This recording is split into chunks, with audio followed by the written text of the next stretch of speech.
Ejercicio número 6 en esta playlist de Java desde -10, donde vamos a poder poner en práctica lo último que vimos acerca de la estructura condicional múltiple que aquí en Java se representa con el bloque switch. Vamos a ver de qué se trata.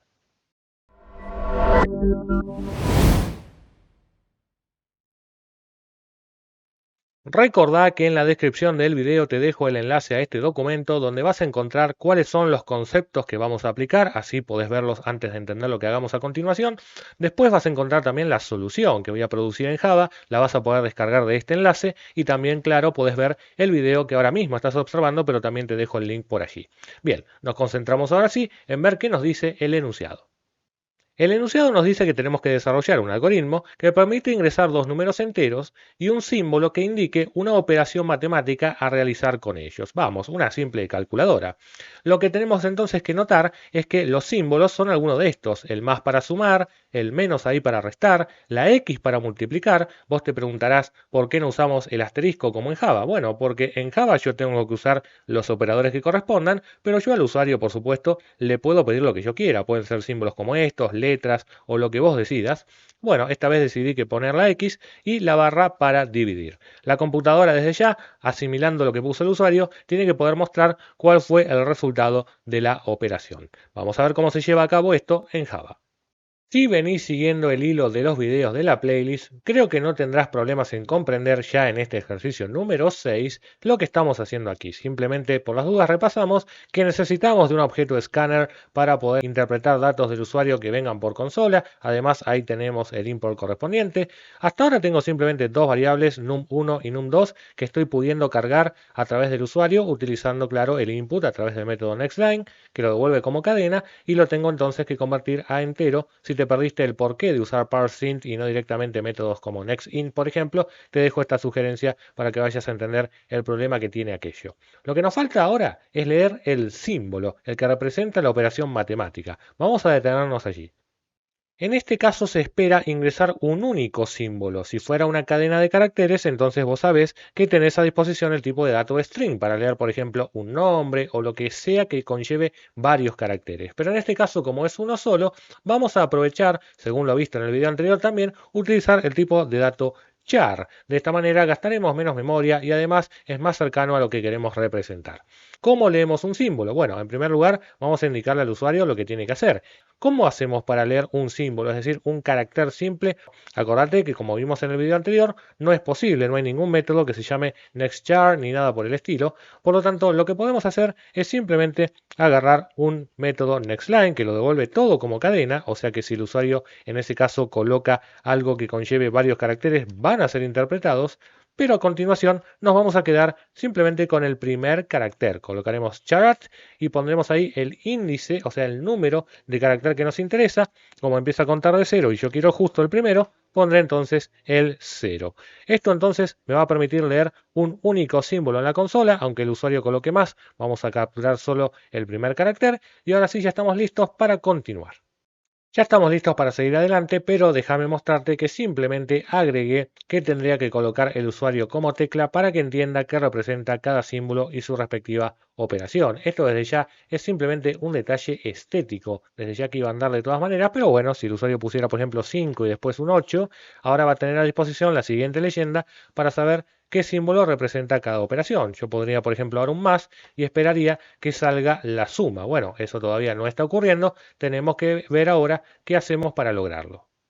Si bien es cierto que podemos usar condicionales anidados o encadenados, creo que este tipo de ejercicio se adapta perfectamente a lo que es la estructura switch. Por eso, acordate cómo hacíamos para escribir la estructura rápidamente aquí en NetBeans, que es SW y apretamos la tecla de tabulación para que nos arme ya la estructura básica. La variable que esta vez vamos a definir aquí para entender qué casos puede llegar a tomar es una variable de tipo char, que es el símbolo. Por eso es importante que ahora todos los casos posibles que pueda tener este símbolo los pongas como corresponde entre comillas simples. Por ejemplo, quiero hacer algo en caso de que el símbolo sea el más, colocarlo así va a ser un error de compilación porque estás queriendo poner justo el operador de suma en un contexto donde no se esperaba. Los valores de tipo char se representan de forma literal en el código utilizando comillas simples, no utilices comillas dobles, de lo contrario lo va a interpretar como que es una cadena de caracteres y claramente un string no puede ser convertido a un carácter, al menos así tan fácil como lo estás viendo allí.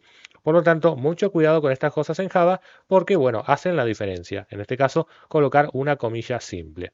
En caso entonces de que este símbolo haya sido el más, lo que vamos a hacer simplemente es mostrar una leyenda que diga resultado, dos puntos, y a continuación ya podemos concatenar directamente el resultado de la expresión, es decir, el de número 1 más número 2. Dejo a tu criterio si querés usar una variable que se llame resultado para hacer esto o directamente imprimir esto en la salida. Es lo mismo. No te olvides de colocar el break porque si no va a continuar en caso de detectar el más con los demás casos y eso no sería válido. Y además ya puso una rama default por defecto. Ahora simplemente la voy a borrar y después vemos si la necesitamos otra vez. Lo importante es que esto es uno de los 4 casos. Vamos por los 3 siguientes. Los demás casos son muy similares, simplemente ahora podríamos tomar estas líneas y apretar la combinación de teclas Control, Shift y la tecla hacia abajo, una, dos y 3 veces más para formar así esta estructura donde lo que hay que cambiar claramente para que compile son los casos que ahora están duplicados, ¿no? Aquí pondríamos el guión medio que representa la resta, aquí colocaríamos entonces la X que representa a la multiplicación y por último la barra que representa la división. Acordate también de cambiar, por supuesto, las operaciones aritméticas. Aquí va el menos, aquí sí va el asterisco, que es el verdadero operador de multiplicación en Java, y por último aquí va la barra. Si ningún símbolo coincide con los casos esperados, por ahora el programa no mostraría nada. Así que sí, planteemos un caso por default, si se quiere, para que en caso de que eso ocurra, podamos mostrar la leyenda que diga operación inválida. Como es el último caso en el switch, no hace falta ahora poner un break, dado que no hay más nada que hacer si se llega a la rama default. Estamos listos ya para probar este programa y ver si funciona como esperamos. Probemos con varios números, por ejemplo, el número 1 puede llegar a ser 80 y el número 2 puede ser 20 y cuando hago la operación de suma, el resultado es 100, el cual es correcto. Vamos a probar otra vez. Esta vez con un 80 y con un 20 también, ¿por qué no? Pero esta vez los vamos a restar, dándome ahora un resultado como 60. Ahora quiero saber, por ejemplo, cuánto es 8 por 5, así que voy a poner 8, 5 y después voy a pedir la X para multiplicar, como resultado 40. Y por último, toca probar la división.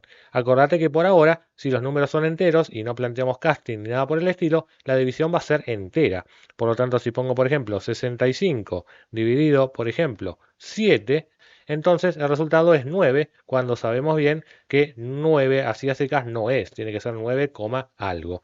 Acordate cómo hacías para poder hacer que esto sea de tipo double y que se muestre el resultado con los decimales. Te lo dejo de tarea para que repases los conceptos anteriores. Ahora simplemente vamos a refinar unos pequeños detalles.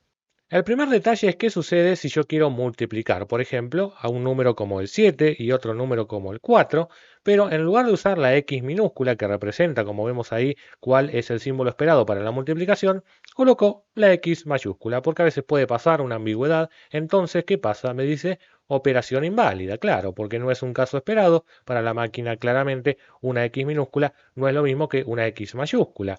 ¿Cómo hacemos entonces para contemplar ese caso también sin repetir el mismo código? Bueno, acordate que vos podés tener esta sintaxis, que es la de repetir el mismo caso justo debajo de otro. Entonces lo que va a estar haciendo esto simplemente es machear o hacer coincidencia en cualquiera de los dos casos, sea este o sea este, entonces ejecutará lo que le sigue. Acordate que esto lo puedes hacer varias veces, no solamente dos. Si tenés varios casos que hagan lo mismo, podés plantear una estructura case como esta, aunque si tenés que ir por ese lado poniendo muchos case para un mismo caso, me parece que la estructura switch no es la adecuada, tendrías que buscar otra estrategia, pero bueno, eso ya lo hablaremos en futuros ejercicios más complejos.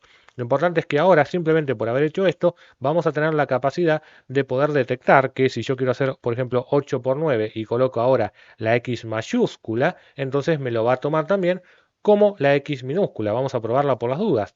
Coloco ahora de vuelta 8, 9, pongo la X minúscula y también me hace el mismo resultado que es la multiplicación. Hasta acá entonces este detalle te puede ser útil, por ejemplo, cuando tenés que leer cosas que demanden letras tanto en mayúsculas como en minúsculas. Y vamos a probar un último caso especial, que es el siguiente. Si yo coloco, por ejemplo, un número como el 80, e intento poner como número 2 el 0, no va a pasar nada con ninguna operación aritmética porque la suma no pasa nada, con la resta no pasa nada, con la multiplicación me daría simplemente 0, pero con la división tenemos el problema que ya te imaginas que vendrá, ¿verdad? Arithmetic exception, una excepción aritmética, no se puede dividir por 0. Entonces tenemos que plantear un caso especial en la división, porque tenemos que hacer esto solo si el segundo número no es el 0. Y para eso simplemente podemos poner en el bloque case, aquí como estás viendo, lo que vos quieras. Otro switch también puedes llegar a poner, una instrucción de entrada, de salida, declaración de variables, todo lo que quieras puedes poner acá. Lo que me falta a mí ahora simplemente es armar una estructura if-else. Si número 2 es distinto que 0, haremos esta instrucción que por ahora se estaba haciendo siempre, pudiendo quedar un agujero como vimos. En caso de que b no sea distinto que 0, será entonces un número que es el 0. Por lo tanto, le vamos a indicar al usuario que no se puede dividir por 0 para que entienda cuál es el problema que no se le está mostrando la operación. Vamos a volver a ejecutar este programa con estos cambios y veamos qué pasa con una división que sí se puede hacer, como por ejemplo 80 dividido 20. Esto me tendría que dar 4, está perfecto, pero ahora si intento, por ejemplo, dividir al 80 por el número 0, aplico división y entonces me dice claramente no se puede dividir por 0, o sea que el programa no se rompe como antes.